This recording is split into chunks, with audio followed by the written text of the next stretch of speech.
Good morning and welcome to Smart Business Strategies. I am Anna Wilds, the Franchise Economist, and we have got an excellent show today. I am delighted to have a longtime colleague on, Dave Schaefers, and a co-founder of Soccer 5, Jack Georgeson.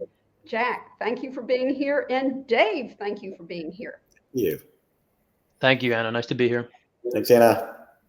Well, Jack, start us off. Tell us a little bit about you in Soccer 5. Thanks, Anna, for having us on. I'm Jack Georgeson. Nice to meet everybody on the podcast. I moved over to the US in 2010 with my family when we founded Soccer 5. Soccer 5 is one of the leading providers for small-sided soccer in the US. And when you hear that for the first time, you might wonder what on earth is small-sided soccer. Yeah. Well, everyone has heard of soccer, right? The big difference with us, with the 5 in the name, is soccer is played with 11 players versus 11. We scale that down to 5 players versus 5, and it's played on miniature fields. So what that means at the consumer level is more touches on the ball, more goals scored, more fun, all the things people enjoy when they remember playing soccer. And it's more accessible to the recreational level player. Much easier to go and grab 4 of your buddies instead of 10. And we're not just a youth sports company. We're very much adult field rentals as well as our youth academy. Well, that's fantastic. And Dave, introduce yourself to the audience and tell us a little bit about you too. Hey, and I've been in franchising for a long time, for 35 years. I've been a franchisor, a franchisee, and now I'm a partner at Brand One, where we work with folks that we trust, like, and respect, just like Jack, Scott, and Alan, the whole team over there. I'm also a franchisee of 2 service brands, but we love taking brands when they're early.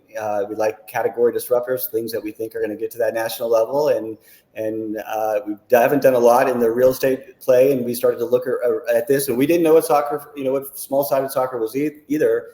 And as you look into it, it's really a cool industry. I love that you use the term real estate play, because that is really what this is. And I cannot tell you, I can't give enough recommendations for real estate related franchises. I really can't. People love it, and they love the recurring business model and the somewhat passive nature of it. So anyway, I'm not going to steal the show. I want you to share with us, explain a little bit more, Dave, if you will, what makes Soccer 5, unique or different within not just sports franchising, but really franchising.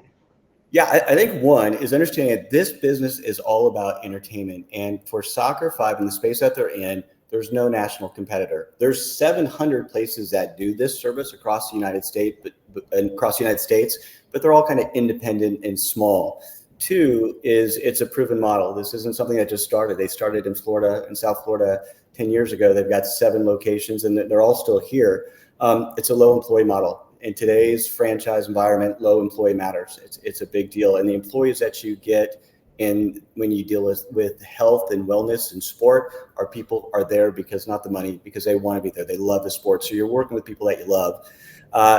This one I love is there's 3 very simple primary revenue here. And we say, think of the facts. It's field, which does about 60% of the work. Academy, and we are the only certified franchise academy that has this. And then you've got your cafe, and generally the cafe is we're leasing space to food trucks, or sometimes we rent spaces from parks, and we're doing it ourselves. But a very simple model. But when you have it that way and people are booking time, that means you have recurring revenue, right? Because they're booking. Mm-hmm. And I think I talked to you, Jack. You said you had somebody who had booked 10 years ago on your first field that still has that same hour slot 10 years later, and then predictable revenue. You know what's coming in because your field's already booked. You can see it. And those are different things. The other part too is we have momentum. We have the World Cup coming in 2026 to North America, and that's going to be a big deal for everybody involved in soccer. Absolutely it is. One thing that I really find unique about your concept is you don't have to own the land. So this can be way more affordable than kind of typical real estate plays where you're buying land, building, that sort of thing. So you want to speak to that? Yeah, there's a few different ways we can go about leasing land.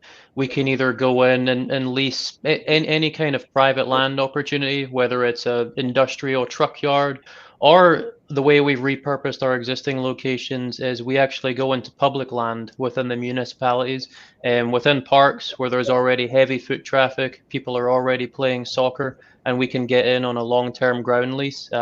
That's how we've launched our first 6 corporate locations, and it's been absolutely fantastic for us. So many ways to get into the real estate.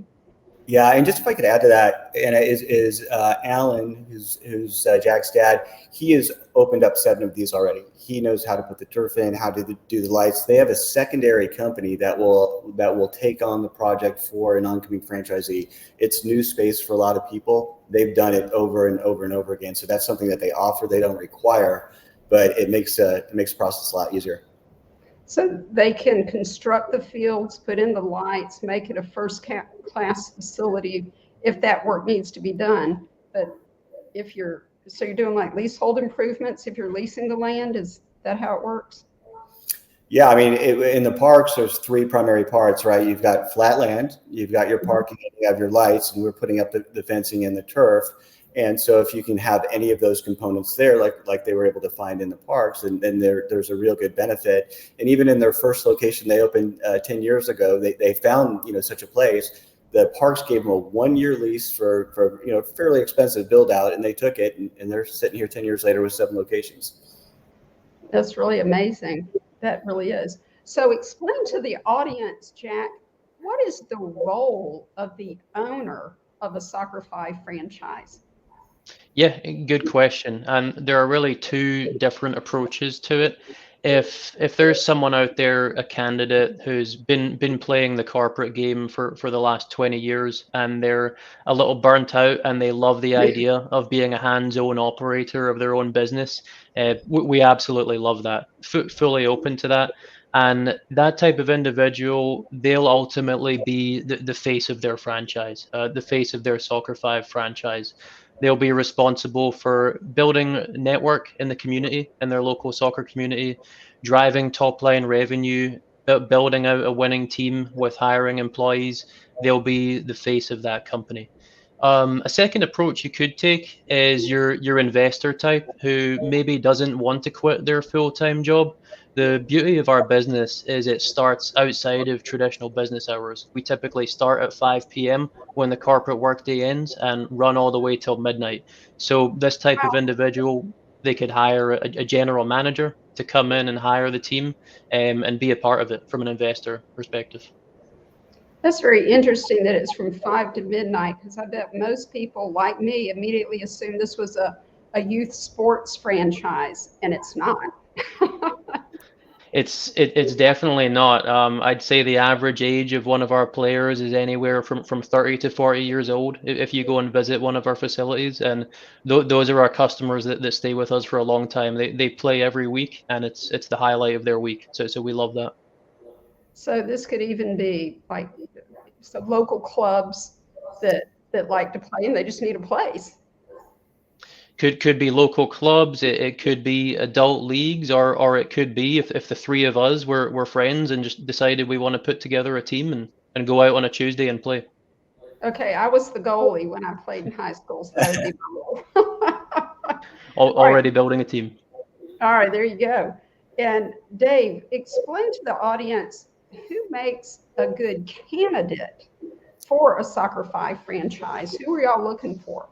I think you've got to have love of sport, whether it's soccer or any other sport. That's what you're getting into, and I think that's important when you have some passion to it, because you're dealing with the community. I think we would love to see people who want to scale. We want to take on a territory. And look, when you do a Soccer 5, you don't have to be right downtown Maine. We look for the great opportunities the best we can. But they've got 7 locations literally down the freeway, all the way down from Palm Beach Gardens down to Miami, it feels like. People who are capable financially, it's got to make sense for them and their family to make that happen. But in terms of backgrounds, we are getting all different types of backgrounds. It seems like a lot of people had a kid that played, and they know the habit of driving around trying to find a place to play, and they couldn't like James in Chatham, New Jersey, who just got awarded, and he's on his project. And I don't know the back, and I think that, and he came from the financial services as well as the group out in Tampa that's working on their project now. So we would imagine people who have love of sport, who've been able to financially put this type of deal together, project coordinators, business people. I think a lot of people who are ready to leap corporate and into this business. But if you are doing something, I can't think of many businesses that start at 5 p.m. with the music playing, people playing, happy families, and soccer everywhere, and people they serve beer and wine at these places. I mean, it's a fun entertainment music place. It's for the 1% like us. It's not for the 1% you see on TV. It's for the 99% like us, who are out there to have fun with their friends and get out there. It sounds like where I play pickleball Friday night, that's party night. The music's booming. They bring in a food truck, family. I mean, it's just fun. It's the place to be if you want to play pickleball in this greater market. I mean, it really is. And it's exactly what it is. And we felt the same way until we went there and the light switch went off. Everybody knew everybody, and I played tennis. I did that for a lot of years, and that everybody can't wait to get together. It's that same feel, that same vibe. But these people have been there 10 years. That same little hour. It's like a Excel spreadsheet. They're just constantly filling up and keeping it full. It's great. It's fabulous. All right. Well, this podcast is called Smart Business Strategies. So, Dave, what is a smart business strategy that you see Soccer 5 using? One, it's a tremendous real estate play where the field can do a lot of work for you. We build high quality fields that will last over 10 years, the best fields that are out there. We leverage technology. The company that we're using now to put our system together to finalize it, they had 2 customers. One was Samsung and one was Best Buy, and they did all their back end. It's the most advanced training I've seen in 35 years of franchising. It's that good. And I think this company that they're working with is going to be a player. Everybody loves to have a lot of employees. That's the best thing you can have in any franchise today. No, nobody wants that. We don't have that. And people love, to have a lot of inventory on the shelves that will, that eventually go away and grow legs and walk. We don't have that either. So we have all that. We have a very low employee model, and we have the momentum of the World Cup. And people who get this industry and get this brand, they recognize how important that launch is going to be for us. And it's not like soccer's not popular. There's 24 million people, and the pickleball hockey stick is like this, and soccer just keeps on plugging. And the younger groups right now are taking it a lot more serious than they used to. Yeah, I completely agree with that. Well, gentlemen, we are out of time. So if someone wants to learn more about Soccer 5, what do you recommend they do, Dave? Finally, you give us an easy question. They call Anna Wiles. You do a good job. You let them make the decisions, and it's good to have a voice and somebody to lean on. So they call Anna. All right. Well, thank you so much for that. And gentlemen, thank you for being here. So Jack Georgeson, co-founder of Soccer 5, thank you very much. And Dave Schaefers with Brand One, thank you both for being here. This was very informative. Thanks, Anna. Thanks, partner.